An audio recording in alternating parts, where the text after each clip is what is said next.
Hello everyone and welcome back to another episode of Peaking into Success podcast. For episode 29 we have on a man that at the young age of 23 has completed so much in the football coaching world and now is into management with his first management position at Burton Albion Women. We have Joe Kirkland. The Bless is open every day from 12 p.m, serving a wide range of beers, ciders, real ales and spirits. Their kitchen also provides handmade pizzas, loaded nachos, chicken strips and ice cream from 5:50 to 10:30 Monday to Thursday and 12 p.m. to 10:30 p.m. Friday, Saturday and Sunday. The pub quiz is very popular with anyone that enjoys a good beer and a bit of a laugh with their mates. Taking place every Wednesday at 9 p.m, there's loads of prizes to be won, including £50 drinks vouchers for the winners and a bottle of wine for the best team name. Everyone's a winner. They also have a spacious function room available to hire that can hold up to 100 people. Wow, that's a lot. Perfect for birthday parties, work events, weddings and wakes. The Bless really comes to life at the weekends with their branded nights of Stone Love and Fully Loaded, where the DJs play alternative, indie and rock music spanning the generations until the early hours of 2 a.m. There really is something for everyone in what is arguably Derby's best pub. Hello Joe, how are we today? I'm good, thank you. How are you? Yeah, I'm good, thank you. And hopefully we're going to get a bit of an insight into the world of women's football and management from yourself over the course of hopefully an hour. So for anyone that doesn't know you, Joe, how would you sum your role up and what you do in a nutshell? Yeah, so I'm the football manager at Burton Albion Ladies. I've been involved sort of within Burton Albion for quite a few years. I'm originally a fan, sort of coming to games 14, 15 years old. And I've held a couple of roles sort of within the lads academy. I was there for probably about 2 years, 1.5, 2 years. And then I made that transition over to the girls maybe 2.5 years ago, originally to the under-18s side. It is sort of my life in general, really. I think it's pretty much sort of revolves around football. Always sort of, again, being involved with football and doing things around it. So that pretty much, I think, sums me up. Nice. So, of course, you mentioned that you were coaching in the boys' side and you transitioned to the women. What attracted you about women's football and made you want to pursue kind of coaching and management on that side compared to the men and the boys? Yeah, I think it's interesting because a lot of the sort of coaches from the girls' side actually go into the men's, and I was obviously the way round. I was coaching a lot of the foundation phase players at Burton, and that was great. Learning a heck of a lot from a lot of the other sort of coaches at the club. There's so many really good coaches, but I got an opportunity to go in as under-18s sort of assistant coach during one summer, just do a little bit of coaching with them, and I really enjoyed it. It was challenging to go from that, foundation phase players straight up to under-18s players. I just maybe felt as though I got to a point where I was quite comfortable with foundation phase, but by no means I was, really good in terms of compared to the other coaches at the club at Burton. But I thought I was quite comfortable with that, and although it was, I enjoyed it, I'd probably get a lot more out of coaching, 16, 17-year-old players at that sort of higher end. I think a lot of the time, a lot of coaches maybe frowning it a little bit to go from the foundation phase straight to being in and around sort of the senior sort of setup inside. But I loved it, and I think the girls as well. I always want to challenge myself, and again, to go from foundation phase lads to girls under 18s, it was a challenge. And there's a lot of sort of managers and coaches that have said to me that actually managing boys and women's football is, really similar. But for me, I think there's a heck of a lot of differences in terms of how you manage them and even just how you communicate to them as well. So it was challenging, but no, I sort of initially really enjoyed it. So I wanted to stay involved, and I also understood there might be a lot of opportunities for me. So hence why, I'm still in the game, which is good. Nice. And I mean, of course, you're from Burton, you supported Burton, so I mean, kind of for the women's football, there's no kind of higher accolade for yourself to kind of manage a team related to Burton Albion. So, of course, for you, kind of, how does that feel being part of a club that, of course, has been part of your life for so long? It's pride, really, because I think, going to Burton Albion games as a 14, 15-year-old lad, and obviously we'll have games on the Pirelli and stuff, so for me to be standing in the dugout is, I find it pretty cool. I think the other one as well is that I know I've got a great sort of responsibility in terms of being able to grow the women's side. I think, it's a big task, but it's something that I want to do, and I'm very passionate about having worked with a lot of the players over the last couple of years.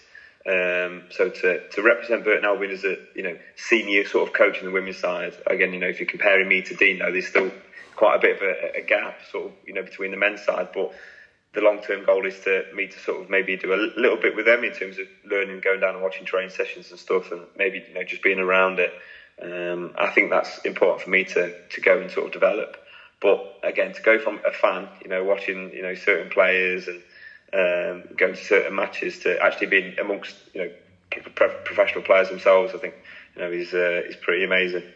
No, 100%. And I mean, a lot of the players, some of them, especially like John Brayford and stuff like that, you would have seen kind of for many of years kind of be at Burton. So it's kind of cool that you would have been watching them, and now you can actually go and watch them in more detail and see actually how they operate and what makes them tick, which is good, as you can transfer that over to the women, hopefully. Of course, you are quite young yourself, so of course, how has it been kind of going straight into the coaching side and not doing what a lot of managers and coaches do by being a football player and going retiring and then being a coach? How have you found that kind of transition, and how people kind of respected you due to your age and stuff like that? Yeah, I'm 23, and I think even sort of in the women's game, in terms of our level at the minute, I'm probably the youngest coach. But I back myself in terms of, I feel as though I've had enough experiences to understand how to manage, and I believe in sort of what I do, just because I'm so passionate about it. And the amount of hours over the last, I'm trying to think how long I've been coaching, probably 7-8 years. So since I was about 15, 16 years old.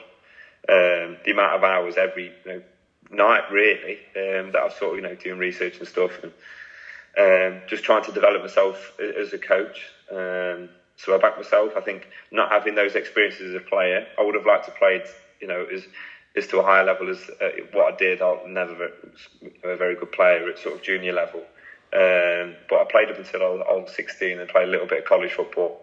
But again, not a very sort of good player. But I think actually, talking to maybe some of the professionals at the club and some of the ex-players there in the academy at Burton and stuff, they've got experiences which sort of pass on to people like myself and other young coaches, which the lessons are really valuable. So I think it's just me making sure that actually I'm doing more research than what they're doing, and I've got more actually on pitch, grass experience of leading training sessions.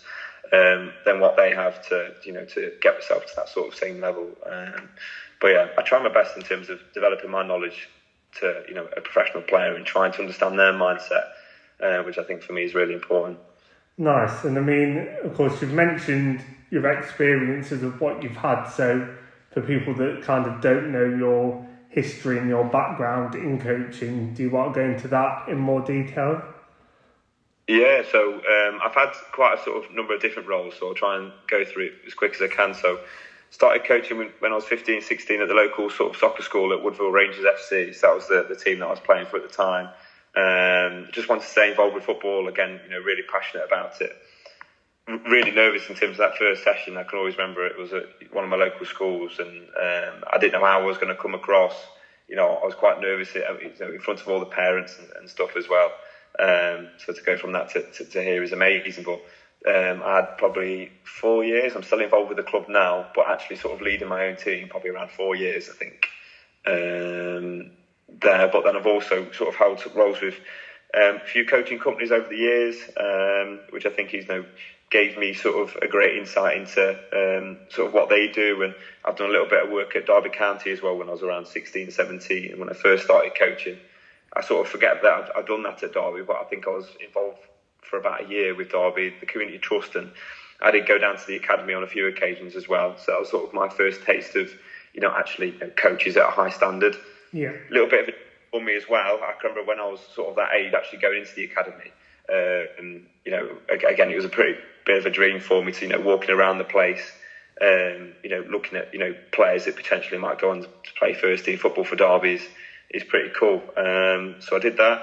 I think that the biggest ones for me is I've had quite a few experiences abroad coaching. So I went to Spain in 2018, sort of as a sports coach, did a little bit for a few months over the summer. I then went back the following summer to do that. But the biggest ones, I went to Ghana with Burton Albion as sort of a volunteer sort of programme in April. But I got the opportunity to coach their ladies team for a couple of training sessions, and that was unbelievable in terms of how I had to communicate to the players, how they coach first of all, because it was really interesting, the equipment and everything in which they use. But then I was in California for 3 months last year, which is sort of probably the biggest thing that I've ever done. So coaching a lot of sort of the junior girls teams as well out there for a few weeks, but mainly just doing sort of soccer camps as they call it.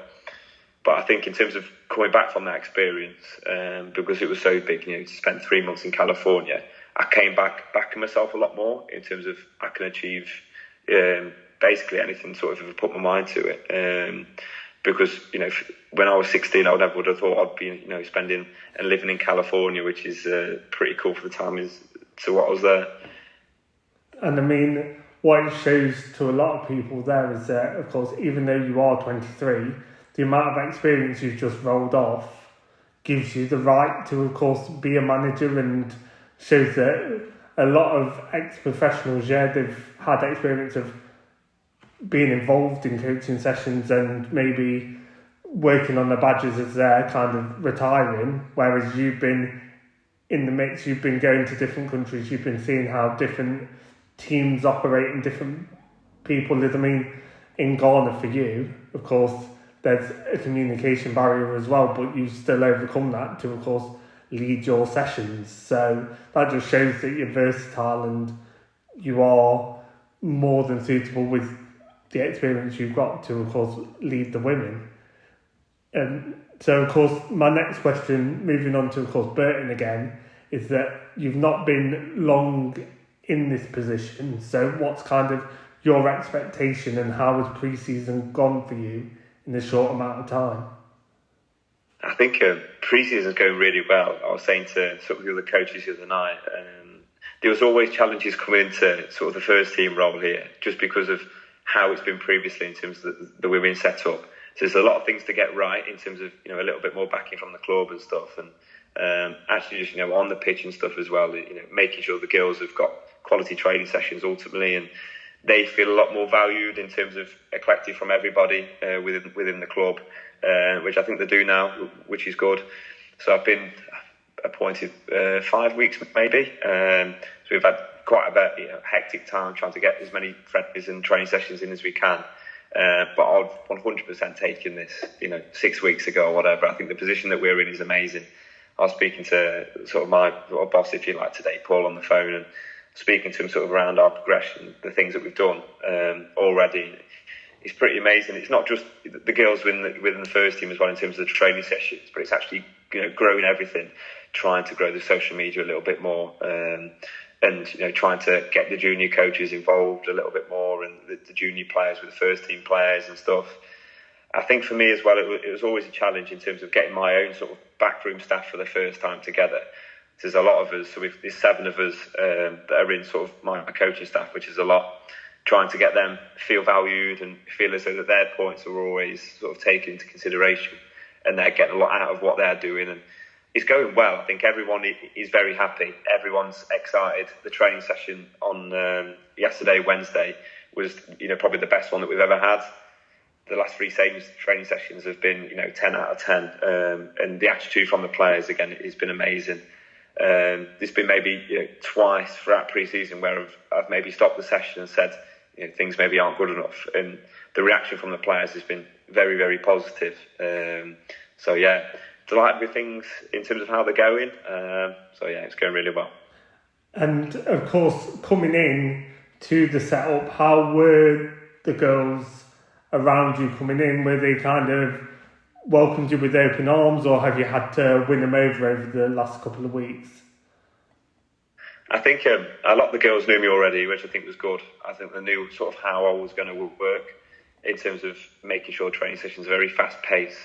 And I coached them for a large period sort of last year, sort of once a week for probably a period of over 6 months, maybe a little bit longer.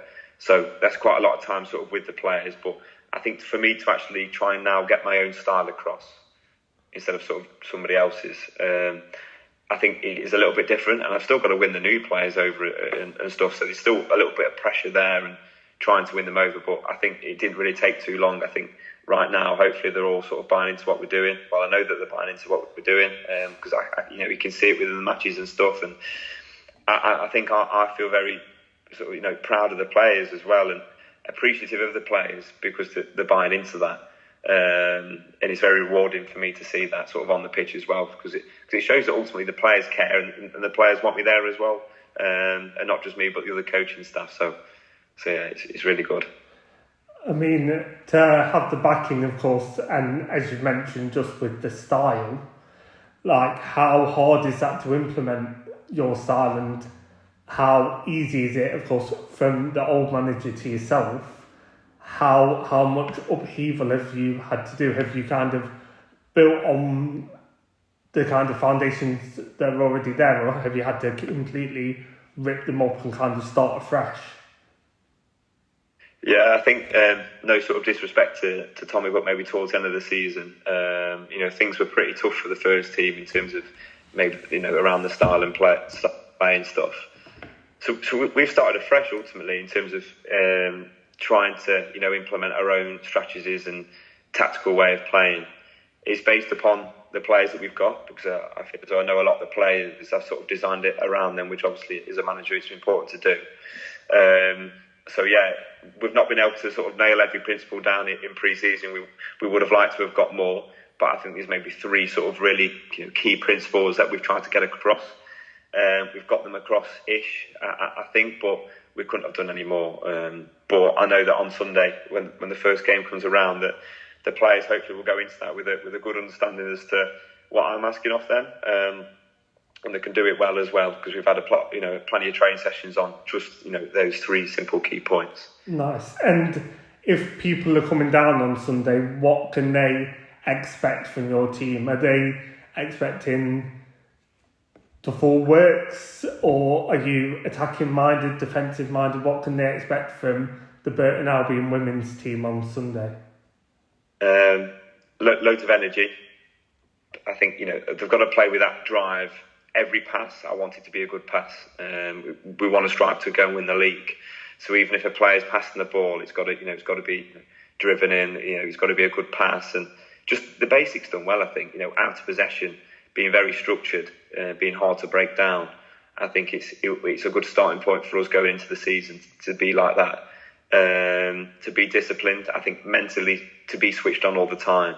To know, if the ball goes out for a throw in there, all right, the next action's not going to be long coming.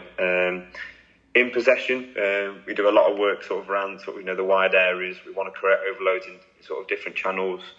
We've not done too much work on certain areas, but I think certainly playing good 5-yard passes to work ourselves way up to the pitch. I think is our idea. We're not just going to lump it forward, and I think teams are probably going to expect they're not going to expect us to do that anyway. But no, we've got players as well capable of playing a really good way of and brand of football. So we're not just doing it for the sake of it because it looks good, because it works, and it's shown that it's worked in friendlies against a good side so far. So yeah, just having that mindset, being switched on. And yeah, hopefully, we'll have that sort of drive to win on Sunday as well.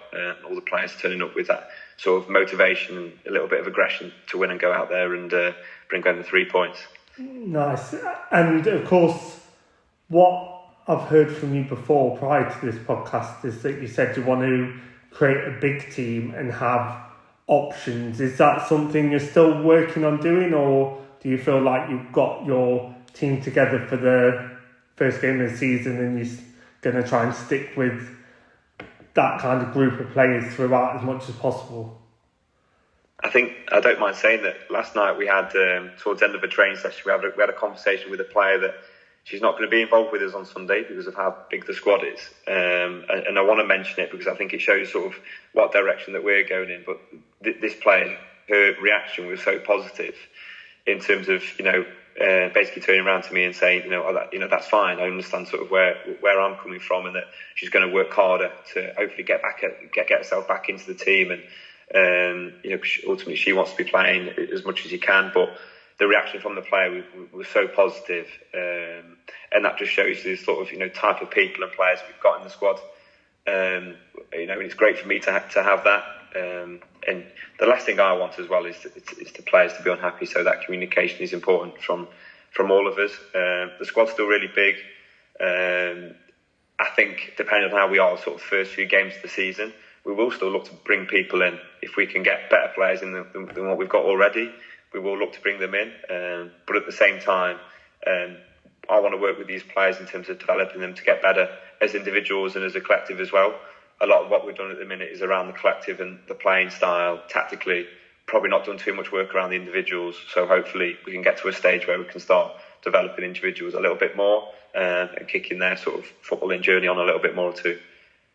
Nice. And I mean, for development for them, do they get to kind of witness Burton Albion in the full? So are they allowed to work alongside the men at any point, or kind of for yourself, do you kind of work around the coaching staff with the men to kind of get fresh points of view, or kind of grow your experience and your skills more? Do you kind of gain that from Burton, or is it kind of separate entities at the moment that you're hoping to join together?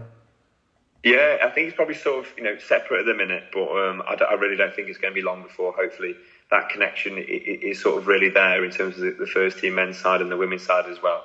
I think there's a conversation with one of the first team coaching staff the other week, and he's very open in coming down to, it was the assistant manager, coming down and putting on a session on, or just speaking to the girls, and even little things like that can pass on key messages from players which have their UEFA Pro licence, which is obviously the top qualification, and I'm always going to learn a heck of a lot from people like that as well. So it's not happening yet, but hopefully long time soon that's something which will hopefully happen. Nice. And kind of focusing on yourself now, and we've kind of had a whistle-stop tour of kind of what you've done and what your experiences are. What would you say is your biggest achievement or your career high so far? I think last year, I think it was probably an amazing year. I think in terms of what I've ever had before. So to go to Ghana, the US, I'm a college lecturer as well within sport. So I started doing that, and then again, I did a lot of stuff with sort of the ladies as well, which with the reserve side it was tough last season, but I still sort of made progressions. I think it was probably going to California. I think for me to spend 3 months out of there, and the biggest lesson that I sort of took from that is that again I can sort of back myself, because to jump on a plane and go up to the other side of the world sort of on my own, although I've done it previously to Spain, obviously California is completely different, by far sort of the best place I've ever been to. But I was living with host families for those sort of 3 months. I'm trying to think how many families I stayed with. I think it was probably around 5 or 6. So to having to go in and meet those host families and stay with sort of people that I've never met before, and try my best to get on with them, as well as to deliver good coaching sessions. I think that's sort of probably maybe my biggest achievement. But I don't know. I think I'm sort of proud of myself in terms of where I've got to. When I first started coaching at 16, 17, my confidence, I don't think I ever had much confidence at all. I can always remember sort of working for this after-school club provider at 17 years old, and I sort of didn't want to go into the reception because I was too, maybe not very confident enough to even ask the receptionist to go in and whatever. And to go from that to now, doing interviews on the pitch, I did last Saturday, which doesn't really faze me now, if I'm being honest. And even things like this is pretty amazing. But an experience like California and going to Spain and stuff have all contributed to that. So I think the America one was certainly the sort of biggest one for me, I think. And I mean, it'll show that, well, further down the line in your managerial career, of course, managers have to move around, they'll go to different clubs. You'll kind of have to pick up your life and kind of move it around. So having a 3-month kind of taste, as you'd say, into that will prepare you massively for potentially what waits in store down the line for you. Is there a moment that you think has defined your career, or do you think it's something, of course, you've already mentioned? Yeah, I think it's probably all long term.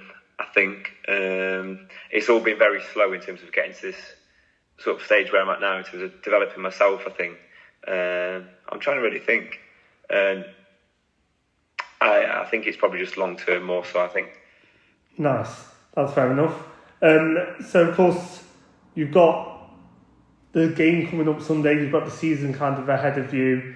What else is happening now? So, firstly, of course, you can say where the game is on Sunday, what time, how people can kind of go and view. That would be a good starting point. Yeah, so it's a 3:00 kickoff on the Burton Albion 3G AstroTurf. So it's behind the stadium. So hopefully there'll be some refreshments there, and we've got some music playing before the match, and it's going to be a special occasion. I think the women's section, hopefully since I've come in, has changed quite a bit, and I think hopefully people can see that as well. Even if you follow the club on the social media, you can see the positive changes. I want it to be a big occasion where there's a lot of people there supporting the girls. The girls are going to thrive off that, I think, initially as well. They've never really had many people to come down and watch them. And I think they will. I believe there will be quite a few people there on Sunday. So I think, hopefully that happens and it'll be massive. And I'll get a lot out of it. I'll love it. Shifnell's going to be a tough game. It's certainly not going to be an easy one. So they've got promoted. But from what I know, they're a very physical, very aggressive side. And I don't think we have the most maybe aggressive players within the team. We've got a lot of young players, technically good, but we need that sort of maybe a little bit more aggression in terms of how we play. So we've got to have that mental strength in terms of being able to dig in. It's going to be hard, but I'm very confident in terms of how pre-season's gone. It's gone very well. Something's going to happen along the line where we might turn up on Sunday and get beat 3-0, but we've just got to remain calm and confident in terms of what we're doing, and hopefully that'll put us in good stead for the long term.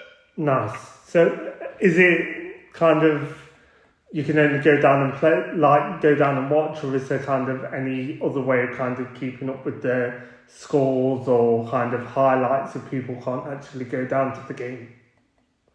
Yeah, so if you can't go down, unfortunately, I don't think we're going to have it this Sunday just quite yet, because there's still a few things to sort out with the media. But usually there'll be a live Twitter feed on the Burton Albion women Twitter account, so I think it's BAFC Women. So you can follow us on there and sort of keep track of it. Hopefully there'll be a match report out on the following Monday and Tuesday as well, whether that's Facebook, Instagram or Twitter, so you can view it on there. Hopefully doing a little bit of work with the Burton Mail, so if you read the Burton Mail, you can hopefully see it on there. I think that's a Thursday that it will go out. So yeah. Nice. And then, of course, for yourself, what are you kind of working towards at the moment, or have you got anything exciting happening for to develop you or your future goals? Yeah, I think at the minute, I just want to, all the coaching roles that I've ever been in, I've always looked towards the future in terms of, all right, so I'm in this now, in 1 year's time, I want to be there. But I think I've got to enjoy it maybe a little bit more. Even during training sessions, I know that I get a lot of pride out of this and a sense of value. So I need to take the time, enjoy every moment. I think enjoy the struggles as well.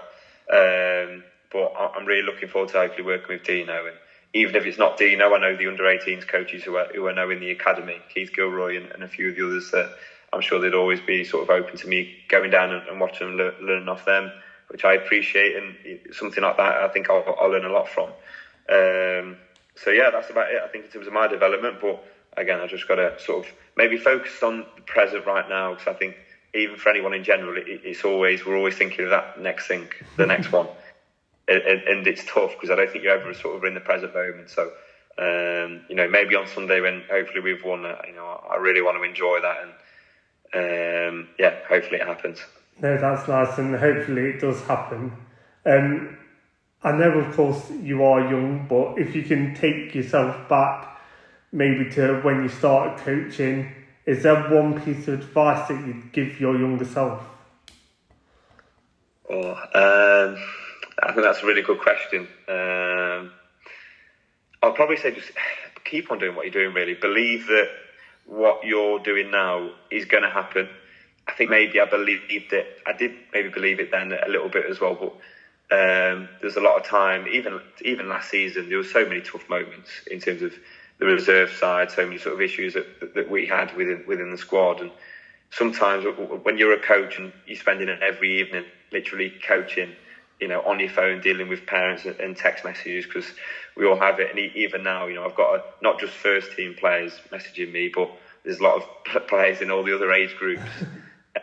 Teams that I've coached previously, my phone is constantly going off, which I need to sort of try and find a little bit of time to come off my phone and chill out a little bit.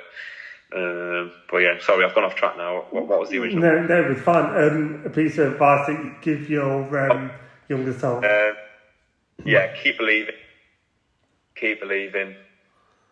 I think that's sort of the main one, I think, for me. Nice. Is there anything that you do differently? So if you went back to that starting point, is there anything that you do differently from then to now, if you could do it all again?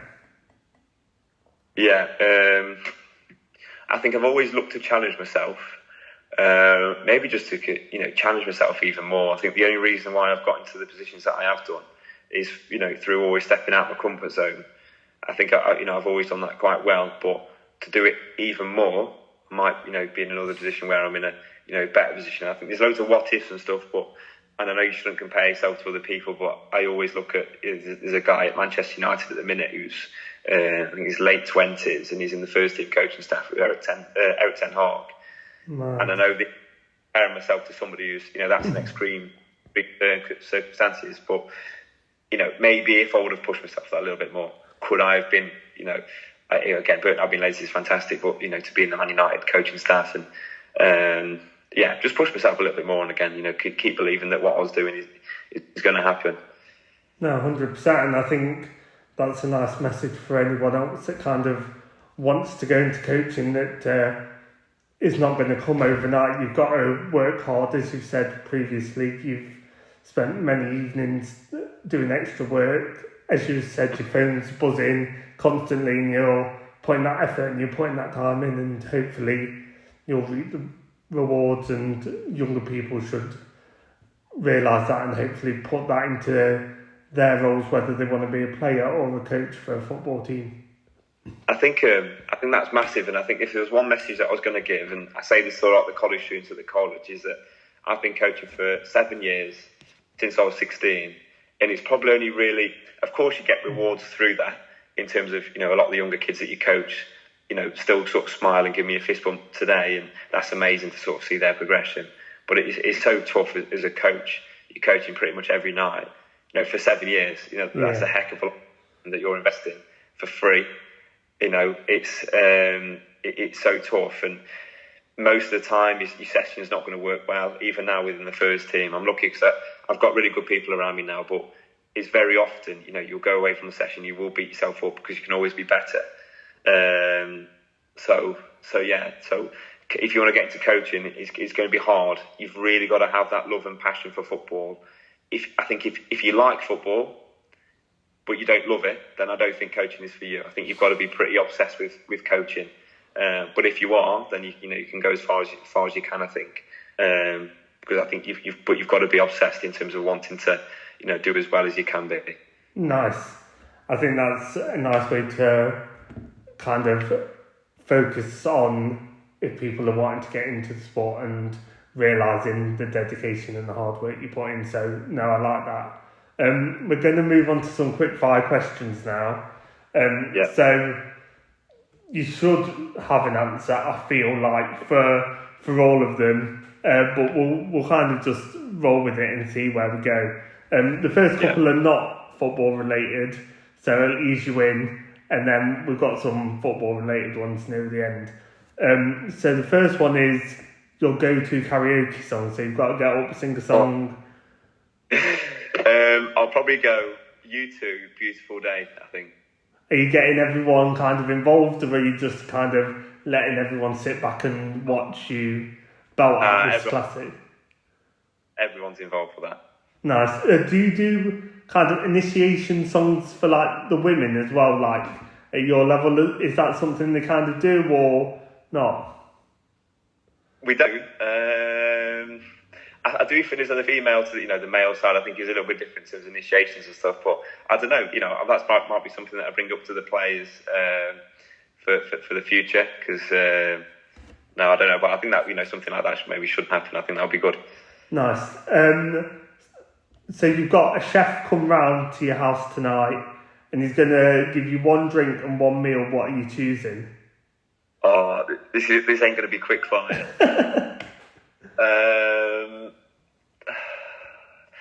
I love a sizzling steak, but I don't think it can be. I think that's too sort of basic. A drink, I don't really drink too. I'm going to be boring. It's going to have to be a Pepsi or something. A nice cold Pepsi. Nice. No, I'd go with Coke myself. So no, I agree. And go on. I was going to say, as a follow-up question, who's kind of joining you for that meal? So you can pick one person to join you for that meal. Who are you choosing? Okay, so we've got a can of Pepsi. I love Mexican and Brazilian food, but we're going to go for a Brazilian banquet. Nice. When I've had before, it's been unbelievable. The best food I've ever eaten. And then I'm also going to go. It's got a Brazilian banquet, can of Pepsi, Brian Clough. Nice. Any reason behind Brian Clough? My dad loves him. I'm quite lucky that I'm quite friendly with Nigel Clough's son Will. So yeah, I think I've had Nigel Clough to manage Burton as well, and having that link and seeing his side sort of over the last couple of years. I love the film as well. The Damn United. Yeah. I think just his charisma. He's so confident within himself. The stories I'm sure which you can tell would be pretty good. But I think ultimately he's a very nice person, nice bloke. So I'm sure any sort of coaching advice or whatever, or life advice, I'm sure he'd be able to maybe give me a bit.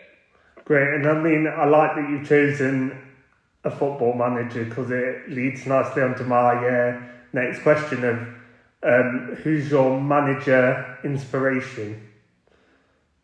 I know you asked me a similar question on the radio the other week, but this is probably my favourite question, I think. I don't know. Again, I love Mauricio Pochettino. The stuff that he did at Spurs, unbelievable. In terms of actually playing style, I'll probably have to say Jose Mourinho. I know that you can sort of laugh at that a little bit, but I love my teams to be very organised and everybody to understand what are they doing. We don't want to concede defensively. Everybody's sort of at one. We don't want to concede. I love the mentality thing as well. Everybody to have that winning mentality, which Mourinho is all around that and winning. I'd rather side with a Mourinho than maybe a Pep. Nice. I'm all for winning ugly if it's winning.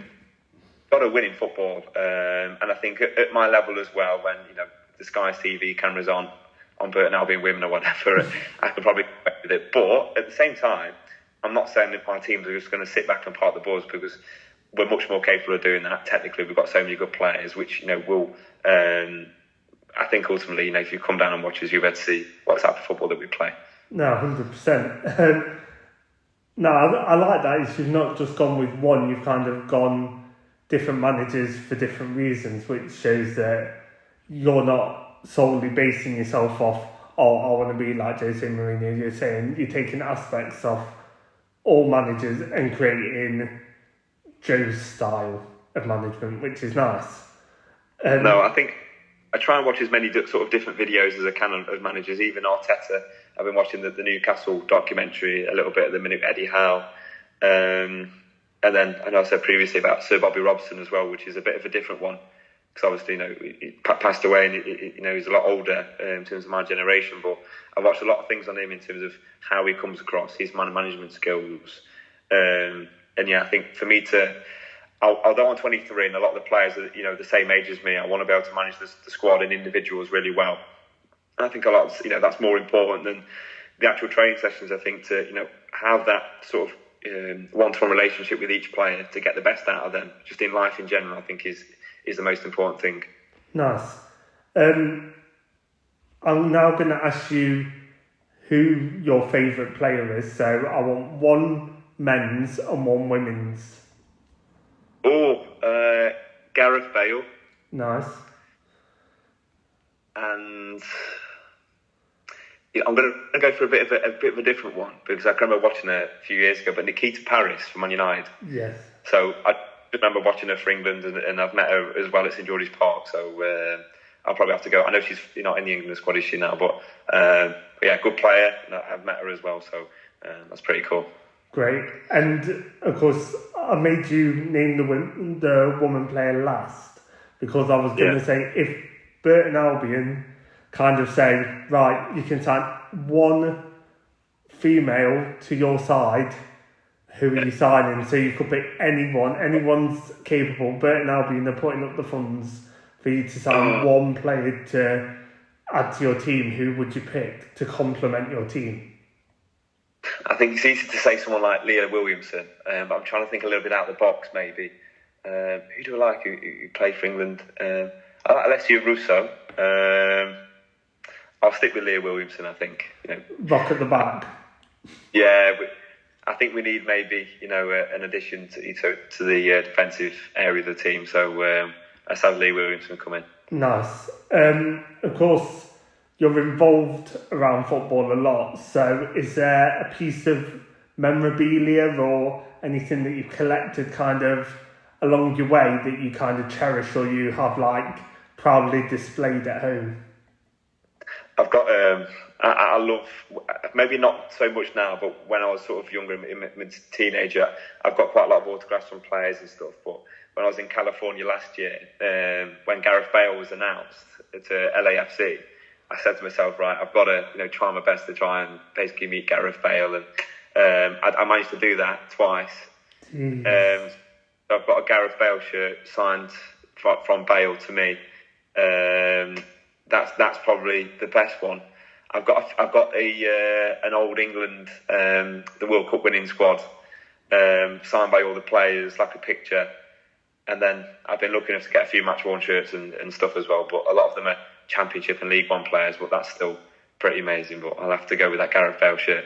Nice. I mean, he wasn't over there for a long time, so for you to meet him twice, that's pretty good going. Great. Yeah. My final question is, if one person came to Burton and you could only show them one place, so it's your kind of gem of Burton, what are you kind of showing them? I don't think there's much to do in Burton, to be fair. You know what? There's a Mexican restaurant opened up in Burton, and I've been in twice. It's really good. I think the people are amazing. So I'm sure they'd like to hear that as well. So it's called the New Mexican in Burton. It's next to Sainsbury's, so go and check it out. There you go. Nice. And just to kind of round up, where can people find you, the team, as well as, of course, where you're playing all your home games again this season? Yeah, so again, the Burton Albion Parallel 3G, so on a Sunday, home kickoffs will always be a 3 o'clock kickoff. Again, we do a lot of work on the sort of social media at the minute with BAFC Women on the Facebook, Twitter and Instagram. I've got sort of my own pages and stuff as well. On Twitter, if anybody wants to ask me any questions or whatever, and I'll probably respond a little bit better on there. So yeah. No, wicked, and thank you for coming on, and hopefully you get a warm reception for your managerial debut on Sunday for the Burton Albion women's team. Fingers crossed. Thank you very much, mate. Thanks for having me on. No, thank you. Want to know what's happening within Derby's black community? Or perhaps you have a story of your own to share? Then look no further than Majatu, your one-stop source for local African and Caribbean news. With our digital news platform and quarterly print magazine, keep up to date on all of the latest in arts, entertainment, food, sports and more. Find us online at mojatu.com.